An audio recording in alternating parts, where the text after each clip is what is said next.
Okay, so today, when we're looking at safeguarding our family's health, um, this is really kind of that basics of like, how do we make sure that we are safe, the other people in the house are safe as we are eating? And I'm not afraid to say it when people are doing things wrong, and I'll tell you all kinds of stories of what my mom has done wrong. And she still says to me, well, you're still alive. And I'm like, barely some days that I've survived what you have made and created in the kitchen.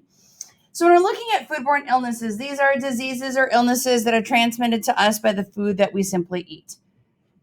And those contaminations that we're getting, those harmful bacteria, most of the time is done on accident. People don't purposely say, I'm going to add this illness to that particular bacteria. Now, if you can go back a couple years ago when people had that silly challenge where they were licking the ice cream and sticking back in, they were actually purposely putting bacteria on there because your mouth is full of bacteria. So that's why they got into some major trouble, because they were purposely doing that. But most of the time it is done by an accident. And the different illnesses can come from the microorganisms, also bacteria. Kind of just depends upon what type it is and what type of illness that we're receiving. A lot of times this is going to come from the soil that our food grows in. Dirt is not healthy for us to eat. You do need to scrub that off. So when my husband the other day picked one of the carrots out of the garden and like halfway washed it, I said, if you get sick later, all on you. I'm not going to help you. Like, you got to scrub all that dirt off. Insects, as they crawl from, plant to plant. Humans, the worst part about humans is we don't tend to wash our hands enough. Now, since the pandemic, it's been a little bit better, but it's going to the bathroom, not getting your hands fully washed. It's touching raw meat and then touching things on the countertop and not washing in between. And then all of a sudden we accidentally pick up that utensil later and it's been contaminated with some kind of a bacteria. So we do have the hazardous analysis critical control point. This particular group goes to all of your plant production. So they went to Morales when they were having issues and the coronavirus was passing. They also go all the way out to the farms, checking as the cattle and the pigs and the farm in their production, are they following all the proper safety guidelines, and checking and making sure that everything is happening the way it should be. When we cook food thoroughly, cooking it all the way through, no pink, no red, we can kill off bacteria. That doesn't mean new bacteria can't grow on the outside of it. Refrigeration just slows down that growth. So if we take a steak and we fully cook the steak and we eat it right now, we've killed off all the bacteria. If I take that cooked steak and put it back in the fridge, there's new bacteria in the fridge from other stuff. And it can land on the outside surface and it can start to regrow again, and you can get sick from an additional bacteria. So that's why food in our refrigerator doesn't last forever. Sometimes we wish it would, but it doesn't. Two of the main illnesses that we are often getting from food is E. coli and Salmonella. So E. coli, where do you think E. coli is coming from? Vegetables. It can be, but it's transferred to vegetables by other ways.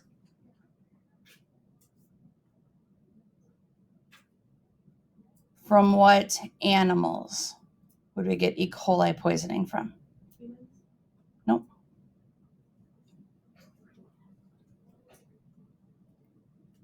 Insects. Transfers from insects. But our beef, if we eat raw beef, we can get E. coli poisoning. And that transfers. So there was a huge issue when a whole bunch of spinach had E. coli in it. Cattle lived at the top of the hill. They poop, manure, slid down the hill, went in to all of their spinach and your lettuce. So it's transferring on accident. There's a huge rainstorm. Okay. Salmonella comes from more of your chickens and your eggs. Same concept. Gets transferred from one location to the other, right? Like right now we have salmonella that's on onions. Okay. At some point, that transfer came from another location. Botulism usually comes from our canned goods. And we'll talk about that one in a little bit. So that one's just a little different. So with most of these bacteria, when we receive them, it affects us all differently. We could all take the same raw meat in front of us, and every single one of us have a different reaction to it. Some of us have what you would say stronger stomachs. You have better bacteria in your stomach that can kill it off. Some of us have better immune systems. Some of us have weaker immune systems. Infants have very weak immune systems. So have to be careful with infants and toddlers. Pregnant women, it's actually not the woman itself who it causes a risk to. It's actually her unborn baby.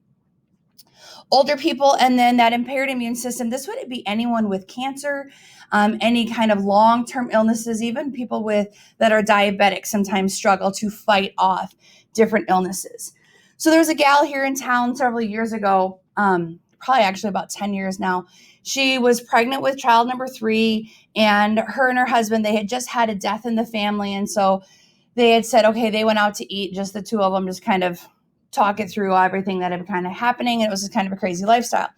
So she gets home that night and she wakes up in the middle of the night having severe stomach cramps. Thankfully, this is child number 3. So she knows that cramping is actually the process of labor. And so she calls 911, and she actually calls the guy who runs the ambulance here in town because they're really good friends, and says, I'm going into labor right now. And she is nowhere close to be delivering this baby. So the ambulance guy quickly came, grabbed her. They took her to a hospital. They ended up putting her in a coma for about 2 days to stop her body from fighting against the bad substances. So her body was saying, we have a foreign object in me. I got to get rid of it, and I got to get rid of it through delivery. And so her body was trying to get rid of actually the bacteria in her stomach, but was trying to deliver the baby. So when they put her into a coma, it stopped her body from all of this reaction, and they were able to then save the pregnancy and save her by putting her into a coma for a couple of days. She went back about a week later to re-talk to the doctor how things were happening. They didn't tell her how serious it was. They just about lost the baby. And this was from eating at a restaurant that she ended up getting E. coli poisoning from. And it didn't happen right away, but it happened within that night. A lot of times when people get symptoms from our eating bad, food, it usually comes anywhere from 30 minutes to 30 days. So you probably all know what you ate in the last 30 minutes, right? But how about the last 30 days? Can you name everything you've had to eat? Who has prepared it? Where did you buy it from? It's a lot, right? So it becomes harder to track down when it's further out. Now, most people usually get sick within the first 2 hours. And I've had it, and you'll know it if you've had it, because your body is just fighting through, very unsure. So one time I had food poisoning was I had stopped at a gas station that had an A&W restaurant in Iowa. And so I'd picked up a bacon cheeseburger. It was like 7:00 at night. So it wasn't like super past, a time where they had just pretty much shut their grill off. Grabbed it, but it was dark outside. So I jumped in the car and I ate it. And if I probably would have had the lights on in the car, I probably would have saw how pink it was. And I probably would have stopped eating, but I couldn't see it. So I just kept eating. And by the time I got to my husband's location, we were engaged at the time. So I get to his spot about an hour and a half later. And about half an hour after I was there, I didn't know if I should face the toilet or sit on the toilet. And I pretty much slept on the bathroom floor. And I was tired and weak for about 4 days after that, because it really just breaks down your whole system trying to fight through that. So we had a former, actually he was a student, so a guy from in town, he's in college age. He had salmonella poisoning where he ended up in the hospital this last summer. Was it like a week, the first go around, and then he went home for a while and then had to go back into the hospital for another week or so. They couldn't figure out where he got it from. And they were struggling to, once you can figure out where you got it from, it's a little bit easier to treat. But his was one of those, he just all of a sudden got sick, and it wasn't a particular food right there. His was one of those from like 30 days past. So botulism is just a little different because this one doesn't just affect your stomach. It affects your nervous system.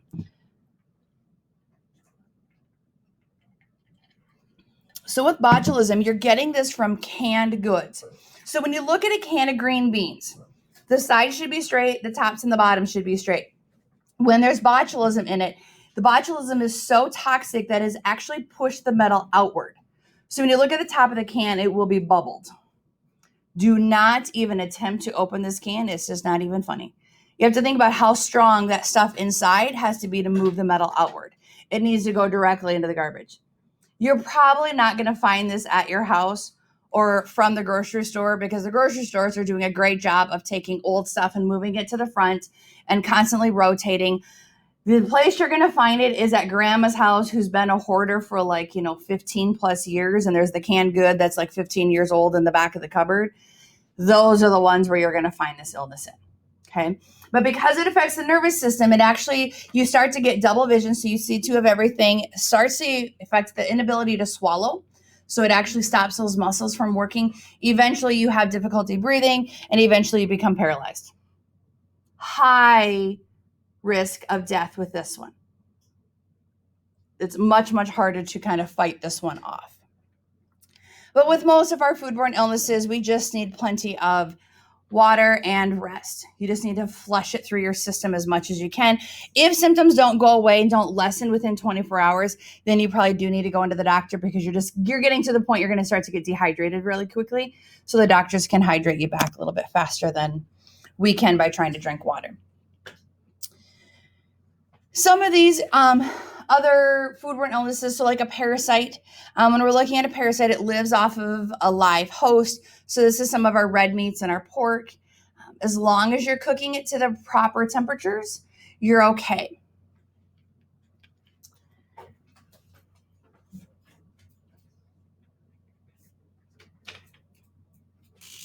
So if I were to take a steak, now I'm a person, I'm not going to eat a red steak just because I still don't like it and I've gotten sick from it, so I prefer not to.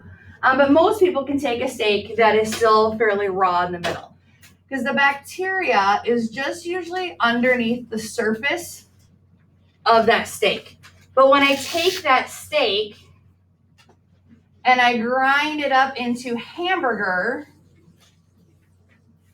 we now have that bacteria that's throughout the whole inside of that hamburger. Why it's important to eat a fully cooked hamburger and not a raw hamburger. Even if you go to a restaurant and they ask you, how do you want your hamburger cooked? If they're asking for that, they probably have freshly ground it. So there's less likely of bacteria in there. But even then, they're still running a risk that you should still have it cooked all the way thoroughly. So you're not risking that. Our protozoas, those live in polluted water and vegetables, polluted soil. So when we're talking about water, make sure you're just drinking safe water.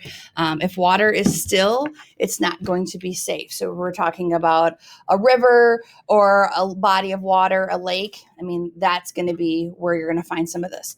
Viruses, this can also live in some of our shellfish and contaminated water, and then some of our natural toxins. So certain mushrooms have natural toxins, and the leaves of rhubarb, the green on the rhubarb, you cannot eat. Make you very, very sick. Every once in a while, you'll see a dog that's eaten the actual leaves of rhubarb and they get extremely sick as well. Sometimes it can actually be very deadly. So the leaves you have to cut off, but you can actually eat the stem. So sometimes you just have to know which parts are safe or not safe. So we're going to spend a good chunk of our time looking at clean, separating, cooking, and chilling. So when we talk about cleaning, so that is our sanitation. It's the means of cleaning up our food, our hands, our countertops, everything we possibly can do. Make sure and wash our hands for 20 seconds. I don't know this is the one time when we started this whole pandemic, I looked at my husband and my kids. I said, well, no one should ever get this question wrong again. How long you should wash your hands for? Because it has been on the radio and on the news and everywhere, all kinds of social media since March. You've got to wash your hands for 20 seconds. And it's not just the palm of your hands. It's in between your fingers. It's on the backs of your hands and all the way up and through your wrist. That's where all that bacteria and everything can lay at. So you got to make sure that you wash it. Make sure you wash your hands after you go to the bathroom, touch your face, touch your hair. Okay.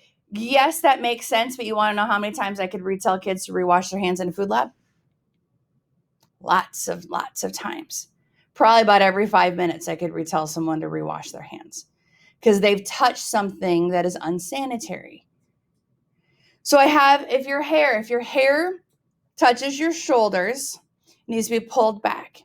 If your hair is going to be in your eyes, it also needs to be pulled back. Because what I see is kids go to cook and it gets in their eyes and they go like this.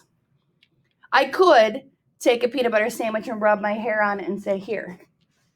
Would you eat it? Kind of gross. But how many people in the kitchen do this? Pull their hair behind their ears, move it off their shoulders. Your hair is full of all kinds of oils. Now you just put that on your hands. You just put your hands right back into the food. One of the reasons why we pull it back, especially for the guys, if it's going to be in your eyes and you're going to move it, then you need to wear a hat, is what I usually tell my gentlemen, is you can wear a baseball hat in here.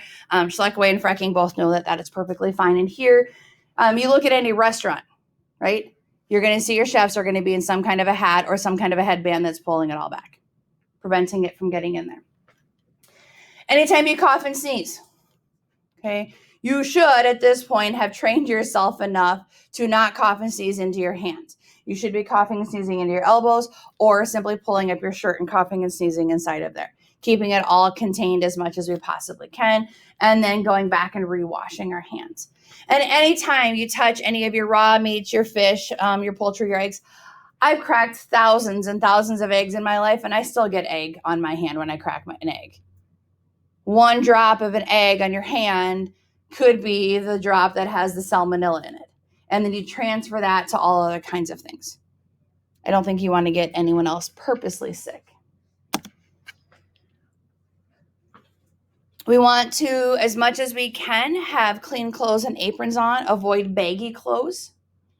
So if we were to head into the kitchen right now, most of you would be okay. Once we hit wintertime, and some of you, like Lily has on a sweatshirt, I would tell you to zip it up, because if it's open, it flaps around and becomes an issue. If you have a sweatshirt on, it needs to be zipped and it should be tight. Shouldn't have big, baggy sweatshirts. We don't have gas stoves in here, but if you have a gas stove at home and a baggy sweatshirt, easily that you could catch that on fire. I do have kind of around the corner, I have a big, I guess like a tree closet, a tree stand that will have aprons on it. So I'll have you guys wear an apron. This is to actually more or less to prevent you from getting your clothes dirty as you walk out. But we also don't know 100% if your clothes are clean when they rub up against any of the food or the counters or as you're kind of getting those things. So we'll just wear it. It's where we wear aprons. Cover any open cuts or sores that you may have. We do not just cover with a Band-Aid, because a Band-Aid is really not sanitary. What happens if you get a Band-Aid on your finger and all day long and you wash your hand? What do? Do you put it in the water and wash it with soap? Do you avoid it? Right? You avoid that one finger or washing that one finger. Just think about what's on the outside of that Band-Aid that you've been touching all day long. Your hands were obviously dirty enough to wash them, but you didn't wash that Band-Aid. And then how many of you have lost a Band-Aid and you get to the end of the day, you're like, oh, when did I lose that? And you lost it first or second period, right? So now you have an open cut. And what have you been touching throughout the day? Several years ago, Krispy Kreme used to be in Sioux Falls, and my mom at the time worked at one of the credit card companies in Sioux Falls. And so on a Saturday, they had ordered Krispy Kreme donuts for all their workers. One of the ladies at the bank bit into the donut, and as she pulled back, there laid a Band-Aid in the middle of her donut. Someone at Krispy Kreme cut their finger and had a Band-Aid and lost a Band-Aid, and it ends up in the middle of someone's donut. So we will wear rubber gloves if you have to put a Band-Aid on. I think you'll know if you lose a rubber glove. It just won't fall off. You got to purposely pull that off.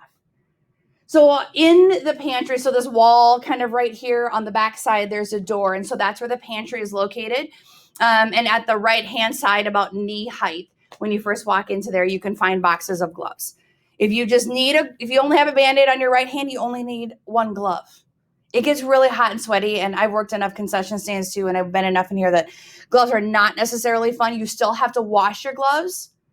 So like if you touched raw meat, you still need to go wash them. We're just preventing from your skin coming out, okay?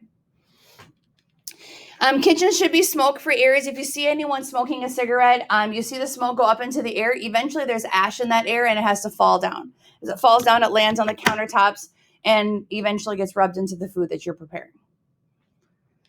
Keep your area as clean as we possibly can, especially at the end of the class. We always make sure we do another wipe down, cleaning everything up. If you have juice from any of your meats, any of that liquid, use a paper towel. Never, ever use your dish towel or your washcloth or any of that stuff that's on the countertop, because people tend to wipe it up and then leave that rag sitting on the countertop. And now all of a sudden someone else thinks, oh, I just got done washing my hands. I need to use a towel. At my house, if we do use a towel for something, like if I wipe something off the floor, we simply go and throw it down our stairs right by where our bathroom is, where we do all of our laundry. And here we have a laundry basket that's labeled dirty. Anytime it becomes dirty, we need to simply throw those in there. Remove all dirty utensils. For me, I want all of your dirty utensils always going in the sink. You're going to be in groups of 4 and 5. You don't have time to re-ask your group members, hey, did you use this or did you not use this? And so if they're always in the sink, we know that they were dirty and we can simply wash them. On the tops of our cans, we always want to do a wipe down. Now the grocery store does. They're wiping off not only dust, but those canned goods, they came to the store from some kind of a semi-truck. And before that, they came from a storage unit where rats and mice can live. And if they have feces, it breaks down into a fine powder, and that can be on the top of your canned goods. And when you cut that lid off, a lot of times it goes down inside of there. So we want to make sure that we are cleaning them before we use them. Make sure that we thoroughly wash any of our cutting boards, countertops, and utensils. Make sure we're using warm, soapy water. If we had to wash our hands for 20 seconds, we need to wash this for 20 seconds as well, at the bare minimum. Make sure all of your garbage is right away going into the garbage can. There are 4 garbage cans pretty much almost at each kitchen that you can simply use. Make sure that you're throwing everything away. Don't leave those things sit on the countertop. When we wash our dishes, we want to wash from cleanest to dirtiest as much as we possibly can. So that would be any of your glasses and your flatware, would be your silverware, then eventually your plates and bowls, and then getting into your pots and pans and any of your greasy utensils and your greasy pans. Those greasy things, if we wash them first, we actually end up breaking down more of the soap, and then you don't have enough clean soap to kind of finish washing everything else. Never, ever, ever store anything underneath the kitchen sink, and why not?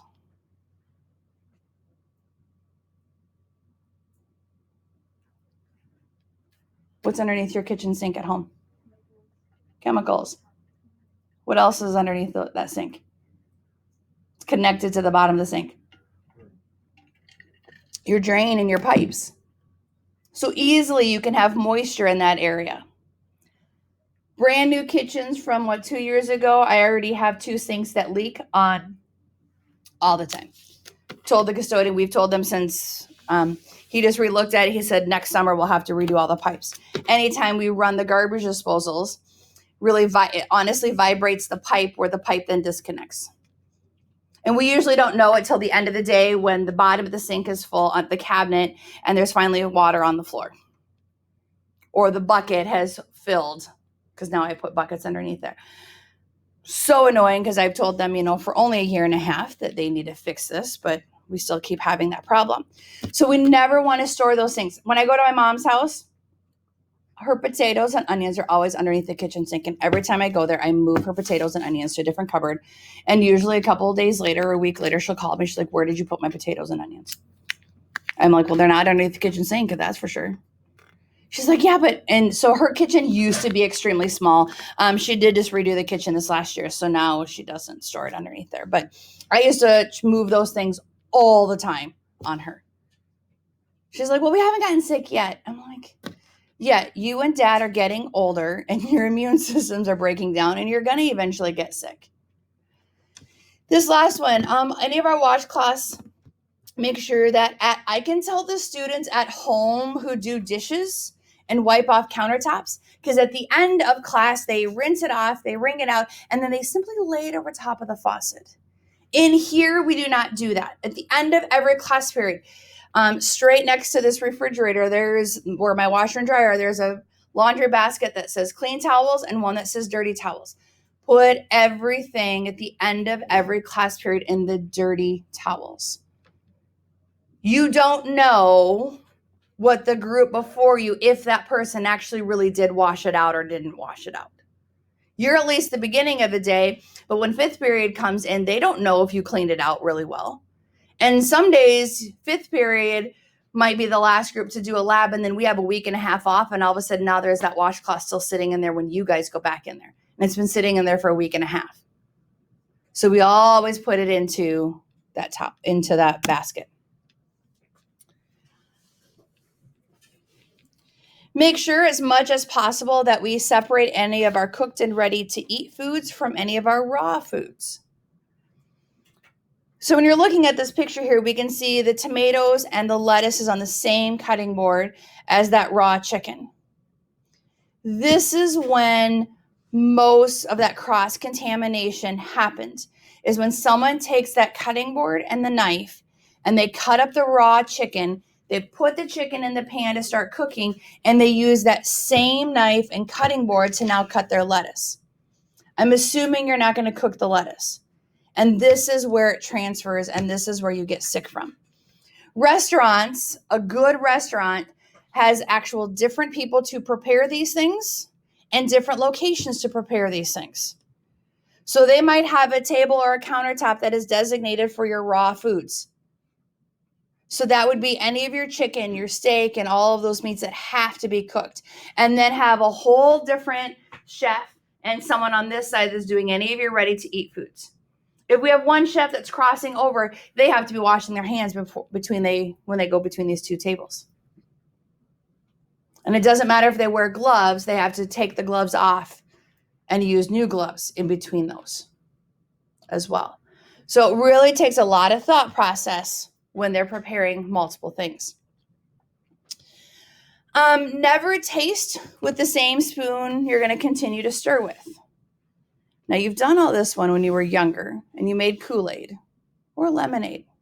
And you had the big old pitcher and you put in the amount you were supposed to have and you stirred it, and then you took that spoon and you went, tasted it, and you're like, oh, no, it needs more. And you pour more in, you take that same spoon and go right back in there. You might as well hawk a loogie right in there. Because every time you lick the spoon and you stick it back in there, it's your tongue going down in there. Kind of gross, huh? When you think of it that way. So, but a great chef needs to taste the food that they're eating. So they pick up a spoon, they taste it, and then the spoon is now dirty and it goes where? In the sink with the rest of the dirty utensils. It's okay to taste those things, especially on soups. Soup day is one of those, because I can give you a recipe, but it can just alter a little bit. And so we sometimes do need to taste it. Make sure that we're, it's tasting how we want it to be.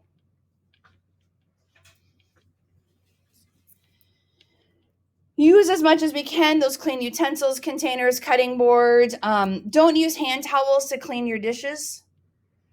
What's the difference between a hand towel and a dish towel? They're the same thing. It's just, is it clean when you go to do your dishes? If you grab a towel at the beginning of class to dry your hands off, just put in the dirty stuff and grab a new one when you go to do your dishes at the end of the class period. You do have paper towels in your kitchen, so I often say just use your paper towels for your hands, and then use your towel or your actual cloth towels for the dishes at the end of the period. I don't care if I get a whole laundry basket after one class period, it's fine. I do a whole laundry basket. We have enough to get through. I can have enough to get actually like 5 labs through in a day if we really needed to, if I have to do that many dishes or laundry. Although I don't like doing it, but it's good. Keep pets and insects as much as we can out of the kitchen. Like, this is not the spot in your kitchen, should not be where you're feeding your pets either. because their food and your food really should not be coming in contact. You also need to be careful if this is where their litter box for a cat, all those things are. There's certain parasites that animals have that don't make them sick, but actually can make us very, very sick. So we want to make sure that we're keeping it separate. Never taste food if we think it looks unsafe. It's common sense, but people often just give it a try. When you're out and doing barbecuing, same concept of taking that spoon in our drink and tasting it and sticking it back in there. We can transfer that bacteria onto our barbecue sauce. So if I take a raw chicken breast and I throw it onto the grill and I have a bowl of barbecue sauce and I take my baster and I dip it in and I spoon it on and then I go back, that bacteria from that chicken goes right into this bowl. And then I keep going back and forth. I can't do it for a while till I fully cooked it. And now all of a sudden, now this is dirty. And so is the baster. And this has to go and get washed. And now at the very end, we need to pull out some new stuff.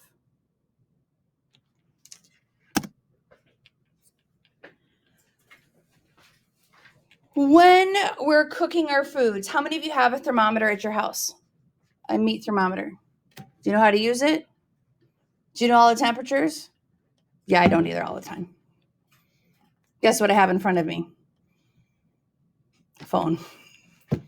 Sometimes I have to do a new search to just double check that I'm going to the right temperature. And it's a very, if I'm doing my husband plans to smoke a whole turkey this weekend. So a whole turkey versus a chicken breast is completely different because when you have bones in, it has to actually go to a different temperature than without the bones because it has to cook it up to a little bit higher temp. So just do a simple check on some of those, make sure it's working properly. If you have home canned goods, make sure you have to boil them longer because they could have bacteria in there that wasn't killed off in the major manufacturing processing. And then notice, never, ever eat raw cookie dough. And you're like, but in this area right here, I want you to write 1 in 3. Simply write in 1 in 3. 1 in 3 eggs have salmonella in it. How many eggs does it take to make a batch of cookies? 3 eggs. Chances are pretty high. When I first started teaching, it used to be 1 in 4 eggs have salmonella in it. We've actually increased the amount of salmonella in our eggs. Now, if you want to make a cookie dough to actually eat, there is alternatives. Instead of putting in the raw eggs, you can actually put in other food and then be able to eat that. If you're buying cookie dough from like when the band sells or the chorus, when they sell some of those, read the container. A lot of them will actually have a big label on the front that'll say does not contain eggs. Then you can eat your heart's content out of that. Just make sure it doesn't have the stuff with the actual eggs in it.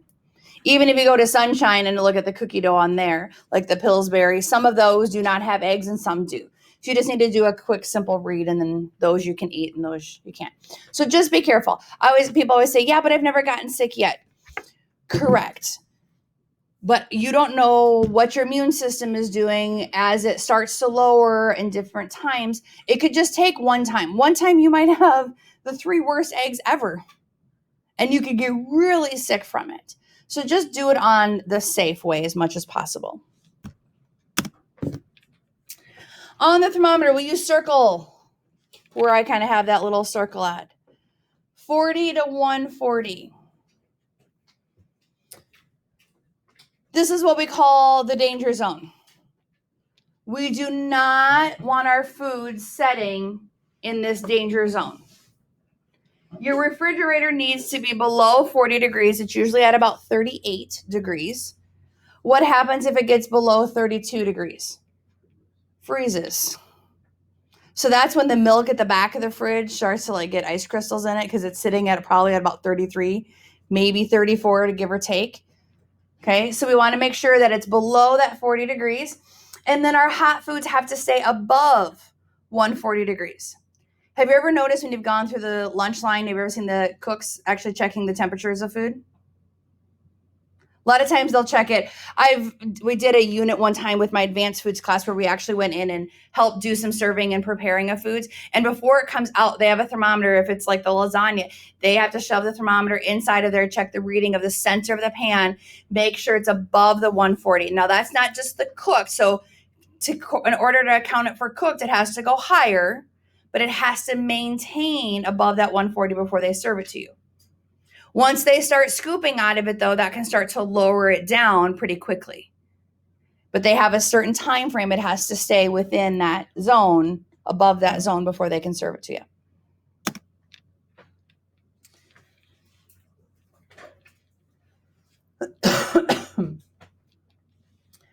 For our chilled foods, like I said, below that 40-degree mark, leftovers should really only be in the food for 3 days. Circle the 3 days. 3 days is not a lot of time. I love it as being the foods teacher. I get teachers that ask me all the time, they're like, well, so I brought this, last week, Wednesday. Is it okay to eat it? And it's like the following Tuesday. I'm like, no. And first of all, if you have to ask, then you already know the answer. Is no, you were just hoping I was going to say yes so you could have something to eat for lunch. Like, it's a risk, if you have to ask, you probably don't want to eat it. When we thaw foods, this is the next problem that people have.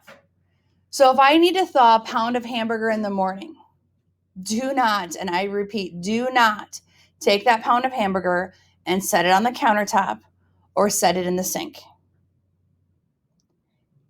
You have actually taken that pound of hamburger and it sat in this danger zone all day long. Yes, part of it might be frozen, but a lot of it's not frozen by the end of the day. And it's sitting in this danger zone and bacteria is multiplying at a very high rate. So instead, we want to put it in the microwave to thaw it, put it in the refrigerator to thaw it, or put it in the sink with running cold water. But now, how many days can something stay in the fridge and thaw? Would you have to circle before? 3 days. So a frozen turkey can actually take up to 5 to 7 days to thaw in the refrigerator. Well, now all of a sudden we kind of got a little bit of a problem.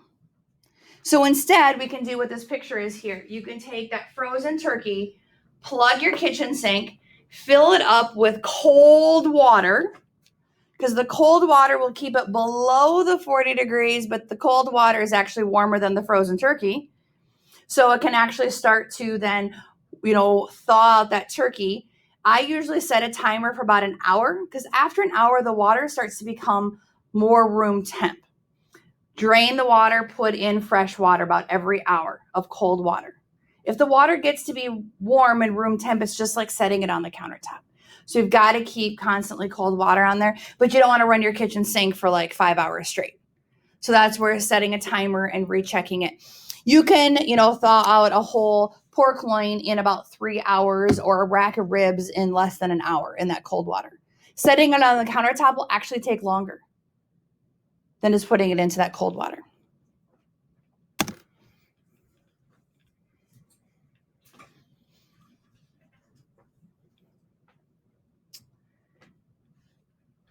We want to make sure that we refrigerate any custard items. This is going to have a milk base to it.